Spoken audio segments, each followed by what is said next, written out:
معراج پر جانے کا ذکر بھی کیا، معراج سے پلٹ کے آنے کا ذکر بھی کیا۔ حضور تو وہاں تک گئے، جنتیں بھی پیچھے رہ گئی، سدرہ بھی پیچھے، لیکن پلٹ کے پھر آ گئے۔ وہ ہر عالم کی رحمت تھے، جہاں چاہتے وہ رہ لیتے، مگر ان کی مہربانی کے یہ عالم پسند آیا، پھر پلٹ کے اس امت کے لیے واپس آئے میرے حضور صلی اللہ علیہ وسلم۔ ما دل صاحبکم وما غوا، تمہارے صاحب، تمہارے آقا و مولا، تمہارے سید و سرور صلی اللہ علیہ وسلم نہ بہکے اور نہ بے راہ چلے، وما ینطق عن الہوی، اور وہ پیارے محبوب صلی اللہ علیہ وسلم اپنی خواہش سے بات ہی نہیں کرتے۔ جب بھی حضور جنبش لب فرماتے ہیں تو یہ رب کی طرف سے ہوتا ہے۔ وہ دہن جس کی ہر بات وحی خدا، وہ دہن جس کی ہر بات غنچائے علم و حکمت پہ لاکھوں سلام۔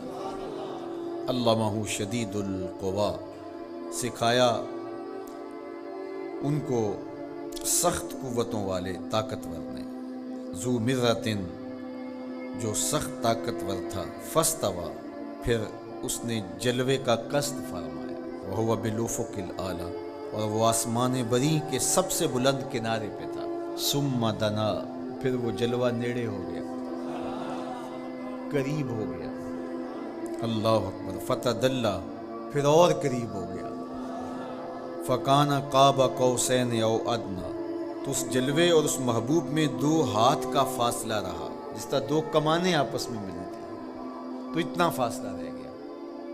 اب یہیں اگر قرآن بات کو ختم کر دیتا تو کوئی کہتا کہ سمجھ آ گئی اللہ اور اس کے رسول کی قربت کی، کتنی قربت ہے، لیکن اللہ نے کہا یہ تمہارے سمجھانے کے لیے کہا، او ادنا، قرب اس سے بھی زیادہ ہو، تم تو اتنا ہی سمجھ سکتے ہو نا، کس طرح 2 کمانیں آپس میں جڑتی۔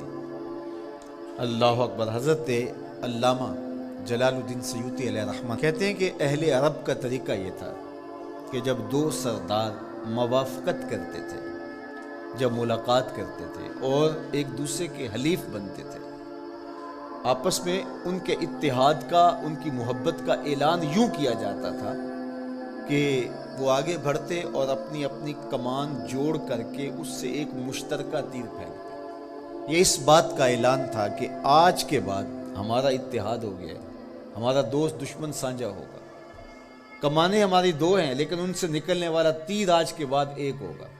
یہ اس بات کا اعلان ہے کہ ان کا دشمن ہمارا دشمن ہوگا، ہمارا دشمن ان کا دشمن ہوگا۔ خبردار کسی نے میلی آنکھ سے بھی دیکھا، مت سمجھنا کہ یہ قبیلہ اور ہے اور یہ قبیلہ اور ہے، اگرچہ الگ الگ قبیلے ہیں لیکن ہماری موافقت، ہماری موانست، ہماری محبت، ہماری وحدت، ہماری یگانگت، ہمارا پیار، ہماری سلو، ہم ایسے حلیف بن گئے ہیں، کمانیں 2 ہیں، نکلنے والا تیر ایک ہوگا۔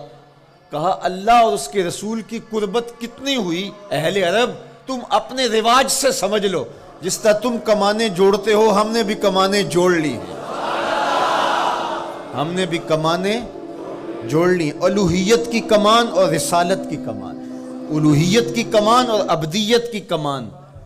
اللہ اکبر۔ یہ 2 الگ الگ کمانیں ایک نہیں ہوئی، یہ فاصلہ نہیں مٹا، عبد اور معبود کا فاصلہ ختم نہیں ہوا، کمانیں 2 ہیں، لیکن کہا سن لو ان سے نکلنے والا تیر اب ایک ہی ہوگا۔ اب قرآن پڑھ لیجئے، وَمَا رَمَيْتَ إِذْ رَمَيْتَ وَلَكِنَّ اللَّهَ رَمَى۔ اللہ کہتا محبوب یہ جو کنکر تو نے پھینکے ہیں، یہ تو نے تو نہیں پھینکے، یہ تو میں نے پھینکے، اس لیے کہ کمانیں 2 ہیں لیکن نکلنے والا تیر ایک ہی ہوگا۔ ہم یہ نہیں کہتے کہ اللہ اور اس کے رسول کی ذات ایک ہے، اگر یہ کہیں گے تو مشرک ہوں گے، ہم یہ نہیں کہتے، کہنا نہیں چاہیے، ہے بھی نہیں، ہم کہتے ہیں ذات ایک نہیں، بات ایک ہے۔ ام المومنین سیدہ عائشہ رضی اللہ تعالیٰ عنہ فرماتی ہیں کہ ایک دن حضور کا درہ رحمت جوش میں تھا اور حضور نے فرمایا عائشہ جو مانگنا ہے مانگ لو۔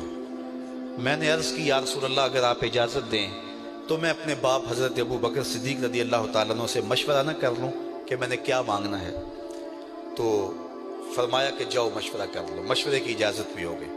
میں اپنے والد گرامی کی خدمت میں حاضر ہوئی اور کہا کہ دریائے رحمت جوش میں ہے اور رحمت کا باڑا برس رہا ہے۔ حضور نے فرمایا عائشہ جو مانگنا ہے مانگ لو، یہ اتنا سنہری موقع ہاتھ آیا ہے تو میں چاہتی ہوں کہ کوئی مانگوں تو اہم شے مانگوں، تو آپ کی خدمت میں حضور سے اجازت پا کے حاضر ہوئی ہوں۔ مجھے بتایا جائے کہ میں حضور سے کیا مانگوں، تاکہ کوئی چھوٹی چیز نہ مانگوں، بڑی چیز مانگوں۔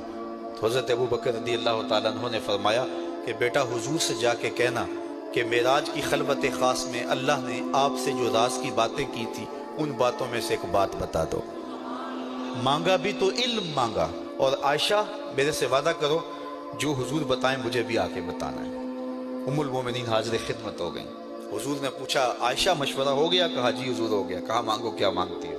کہا حضور معراج کی خلوت خاص میں جب اللہ کے حضور حاضر ہوئے تو رب نے آپ سے راز کی باتیں کی، تو ان باتوں میں سے ایک بات بتا دیں۔ حضور مسکرا پڑے۔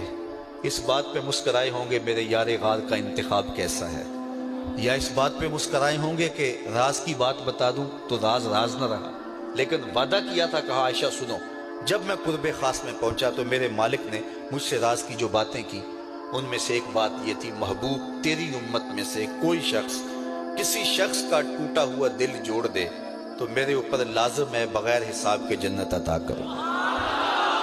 ام المومنین بہت خوش ہوئی اور اپنے والد گرامی سیدنا ابو بکر صدیق رضی اللہ تعالیٰ عنہ کے پاس آئیں اور ساری کہانی سنائی۔ بہت خوش تھی، لیکن حضرت ابو بکر صدیق رضی اللہ تعالیٰ عنہ نے سنا تو رونے لگے۔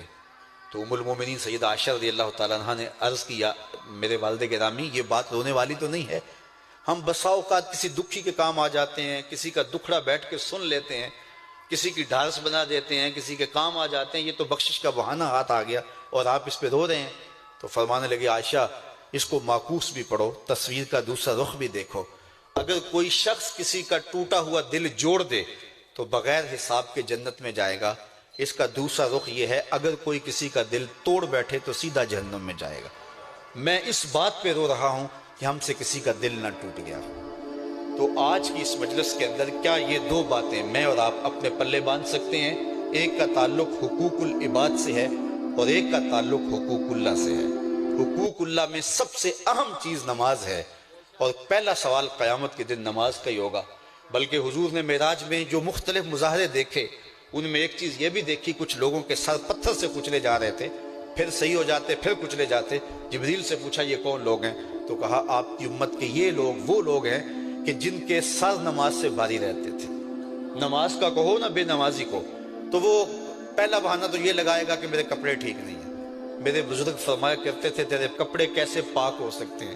تو رب کے حضور جھکنا نہیں جانتا، آ اس کے حضور جھکنا سیکھ لے، وہ تیرا لباس بھی پاک کر دے گا، تیرا دل بھی پاک کر دے گا۔ تو دوسرا بہانہ یہ ہوتا ہے کہ ہفتے کو شروع کروں گا جی، پہلی تاریخ سے شروع کروں گا۔ یہ وہ بندہ کہہ رہا ہے، ہفتے کا وقت وہ دے رہا ہے جس کے پاس ایک لمحہ بھی اپنا نہیں ہے، جس کو یہ نہیں پتا کہ اٹھنے والا اگلا قدم کہاں ہوگا۔ وہ کہتا ہے انشاءاللہ ہفتے سے شروع کروں گا، فجر سے شروع کروں گا۔ میاں اللہ کے حضور بلاوا 5 وقت ہمیں آتا ہے، حی علی الصلاۃ حی علی الفلاح۔ کتنے بدبخت ہیں کہ جو اس پکار پہ اٹھ کے اس کے حضور حاضر نہیں ہوتے۔ 5 گانا نماز شعار زندگی بنا لو، اور ہم یہ پکا عزم مصمم کر کے اٹھیں، اتنے زور سے ہم ارادہ کریں کہ شیطان بھاگ جائے، ہماری ہوا سے بھی بھاگ جائے۔ یہ تو اتنے پختہ ارادے کے ساتھ عزم کر کے جو ہے وہ آج ارادہ کر کے یہاں سے نکلے ہیں کہ وہ فجر کے وقت ہمیں بہکانے میں کامیاب نہ ہو، ادھر اذان پکارے ادھر ہم دوڑتے ہوئے اللہ کے گھر کی طرف پلٹ آئیں۔ ہم یہ عزم کریں کہ آج کے بعد نماز نہیں چھوڑیں گے۔ اللہ مجھے آپ کو 5 گانا نماز کی توفیق نصیب کرے، اور ہمیں توفیق نصیب کرے کہ ہم کسی کے دل شکستگی کا سامان نہ کریں۔ ٹوٹے ہوئے دل جوڑ سکیں تو ضرور جوڑیں، اور کسی کا دل توڑنے سے ہم گریز کریں اور اپنی زندگی کو ایک خوبصورت پیرائی کے اندر گزارنے کا ارادہ کریں۔